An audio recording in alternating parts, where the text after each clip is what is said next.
Tonight, we're taking a closer look at the battle at Big Bend. The issue has come back into the spotlight after construction on a border security project was put on hold. CBS News Texas heard from residents back in February when a proposal popped up for a potential border wall. Well, months later, the controversy continues, but the project looks a little different.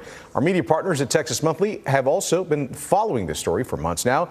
Tonight, we're joined by Forrest Wilder. Forrest, thank you for chatting with us about this. As you know, the security plan has continued to change. So what is the new proposed plan? And really, how did we get to this point?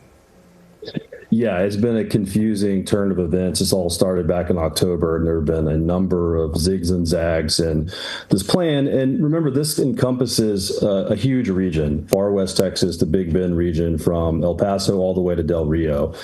So as of right now, it's a mix of the 30-foot border wall that people have seen in the news or have seen pictures of. For the national park, which has been the focus of attention, there's no longer a 30-foot border wall that's being discussed. Instead, we're talking about patrol roads. We're talking about 17 miles of vehicle barriers. And then for other parts of the region, we're talking about, again, a mix of detection technology, vehicle barriers, and new patrol roads. All of which is generally opposed by folks out in the region. Generally, right. So that's what I was going to ask you. I mean, what are you hearing from people who live out there? I mean, it seems like it has support on both sides to halt all of this. Yeah, it's really remarkable. I mean, we don't have too many issues these days where you see a lot of bipartisan grassroots support of people across the political spectrum.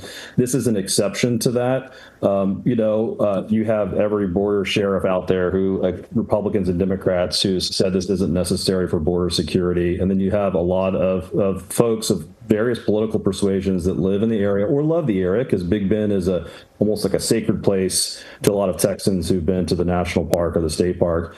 So it's really hard to find somebody from that part of the state who thinks this is a good and necessary idea. And so that's been really interesting to see. Sure. And I think state leaders are now starting to respond to that a little bit. I'm wondering, Forrest, in any of your research down there and talking to folks, I mean, do you get the sense at all that this is an issue that could perhaps impact the midterm elections? Well, there's not a ton of people, statistically speaking, that live in the Big Bend, but I do think you're seeing this resonate with people across the state or even across the country. It's become a contentious issue. I think it could play a factor in the midterms, and the one reason I think that is because you're seeing some of our top elected officials and candidates on both sides of the aisle start to really talk about it. The Democrats have been talking about it for a while and saying this is a bad idea, but Greg Abbott has started responding. Ken Paxton put out a statement today. Most of the folks who are running for re-election are now feeling like they have to weigh in. And generally what we're hearing, including from Republican elected officials, is, okay, maybe we need to rethink this or back off of this, or saying to varying degrees things are critical. There's a pause in construction right now. We know that CBP has said for right now we're going to put a halt on it. So why do you think next week's hearing on this TRO, the temporary restraining order, why is that so important? Well, because it's just a temporary halt is just that, right? The CBP has pledged to halt construction, and just in the national park, to be clear. They're not talking about any of the rest of the region until the end of the month, at which point they could resume construction activity. Those bulldozers could get back to work out there. And so what opponents are trying to do through various lawsuits is to get the courts to agree that what's happening is illegal. It's really tough, though, because Homeland Security has the authority to waive almost every federal statute that they want to, and that's what they've done. And so these lawsuits are important. They could make a difference, but I think it's a little bit of a legal Hail Mary. Yeah. Well, in Texas Monthly's months of following this entire issue, what do you think has stood out to you personally the most?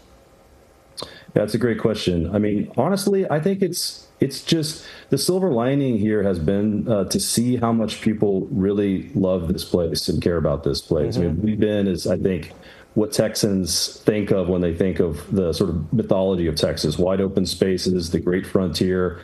Big Bend looks like that. It feels like that. And when you go out there, a lot of people will have really moving experience going to this place that still feels like a wilderness, and it is. And so to see that destroyed or hurt, I think that has brought a lot of people together in an unexpected way. Yeah, regardless of party lines, as you were saying earlier today. So, Forrest Walder, thank you very much for tonight's discussion. We're going to be keeping a close eye, see how all of this plays out. So we appreciate the insight. And of course, you can read more of his reporting right now. It's available for you on TexasMonthly.com.